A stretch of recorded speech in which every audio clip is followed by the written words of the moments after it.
Ocorreram muitas mudanças profundas no final do Império Romano, no início deste período, por volta do 300 d.C.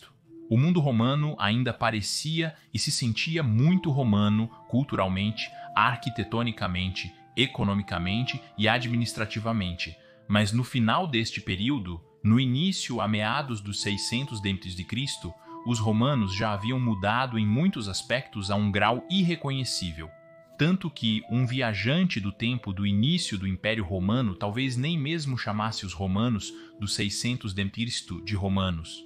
Os estilos de roupa haviam mudado, a religião havia mudado, a arquitetura havia mudado, os jogos haviam mudado e a escravidão havia mudado. De fato, aquele antigo modo de vida romano havia mudado bastante profundamente nesses 3 séculos de transição dos primeiros anos 300 até os primeiros anos 600 depois de Cristo, e em algum momento os escravos desapareceriam completamente.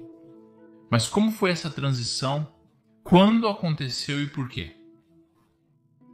Quando nós, como pessoas fascinadas pelo Império Romano, olhamos para trás com tristeza para a queda de Roma, muitas vezes esquecemos que a sociedade romana era extremamente injusta. Às vezes tendemos a ignorar os aspectos negativos e somos cegados pela glória e beleza da civilização clássica, da arquitetura, literatura e outras realizações. Mas nada possivelmente foi mais cruel e injusto do que a escravidão. Ser um escravo basicamente significava que alguém era propriedade, quase uma coisa, sem direitos. Humano sim, mas ainda assim sem direitos. E a escravidão estava, desde os primórdios de Roma, intrinsecamente entrelaçada com a sociedade romana. Não se engane, a escravidão era a espinha dorsal absoluta da economia romana, e sem essa mão de obra basicamente gratuita, o Império Romano provavelmente não teria sido capaz de alcançar o que foi capaz durante seu auge. Muitos escravos foram empregados em projetos de construção de todos os tipos. As estradas, aquedutos, basicamente grande parte do que era o Império Romano foi alcançado em grande parte porque os escravos representavam uma porcentagem bastante alta da força de trabalho. Os escravos, basicamente, por muito tempo, praticamente não tinham direitos e estavam absolutamente expostos aos caprichos de seus mestres. Estima-se que no primeiro século a.C., 20 a 30% da população da Itália eram escravos, e que mesmo no Império posterior, de cerca de 260 a 425 depois de Cristo, 10 a 15% da população total de 50 a 60 milhões de pessoas em todo o Império Romano eram escravos. Então, de 5 a 9 milhões de pessoas, esta é uma porcentagem assustadoramente alta. Por muitos séculos, essa instituição realmente fez parte da vida romana. Era visto como a ordem natural das coisas pela grande maioria da população. E mesmo que sua injustiça fosse, claro, compreendida e percebida por muitos, ainda assim estava tão enraizada no modo de vida romano que uma realidade sem escravidão parecia completamente incompreensível para a maioria dos romanos. Os escravos eram usados em todos os lugares, em todas as casas para tarefas cotidianas, nos banhos, para construção, em minas, para trabalhos pesados em geral, mas também na agricultura, até mesmo em bordéis, infelizmente. Então, claro, também como gladiadores, mas também para todos os tipos de trabalho, até mesmo como artesãos, atores, ourives, pintores de parede, cozinheiros e muitos, muitos mais. Praticamente não havia trabalho onde você não encontraria uma porcentagem relativamente alta de escravos, e alguns tipos de trabalho eram quase exclusivamente feitos por escravos, por exemplo, o trabalho agrícola. Como você pode imaginar, muitos, se não a maioria dos escravos, eram tratados de maneira muito injusta e não tinham como se defender contra o tratamento injusto de seus mestres. Na verdade, esse tratamento injusto e essa divisão da sociedade romana viriam mais tarde e basicamente morderiam os romanos de volta de uma maneira significativa. Mas quanto tempo durou a escravidão e quando foi finalmente abolida? Bem, mesmo nos anos 400 depois de Cristo do Império Romano do Ocidente, a escravidão ainda era tão forte quanto sempre, acredite ou não. No início dos 400 anos, quando o império ainda não estava completamente desmoronando, o comércio de escravos continuava como sempre e os 1% mais ricos da sociedade romana ainda possuíam a grande maioria dos escravos. Um rico paterfamilias, que possuía uma domus, ainda podia ter dezenas de escravos no início dos 400 anos. A escravidão continuou enquanto a estrutura de Roma permaneceu intacta. Mas como você pode imaginar, assim que o poder romano começou a vacilar diante do implacável ataque bárbaro e das intermináveis guerras civis, cada vez mais escravos aproveitavam essa oportunidade e se juntavam aos invasores germânicos.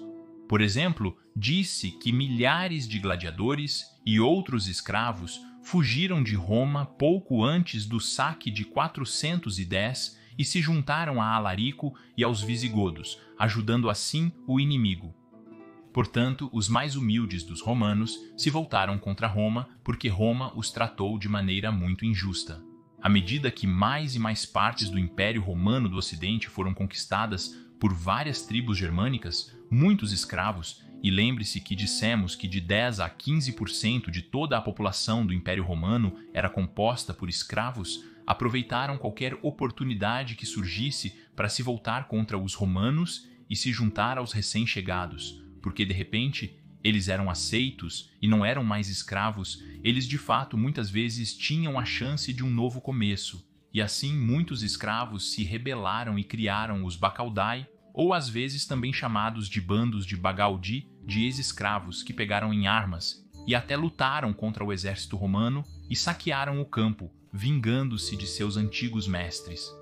Isso de fato causou muito dano e ajudou muitos invasores germânicos a alcançarem seus objetivos. É isso que eu quis dizer quando disse que a injustiça da escravidão viria e morderia os romanos mais tarde. A queda do Império Romano do Ocidente foi grandemente facilitada pela vingança de muitos ex-escravos. Especialmente os escravos agrícolas tinham uma vida muito ruim no final do Império Romano. Inicialmente, muitos agricultores arrendatários, os coloni, trabalhavam para ricos proprietários de terras. Depois de Diocleciano, esses camponeses já estavam quase atados à terra que trabalhavam.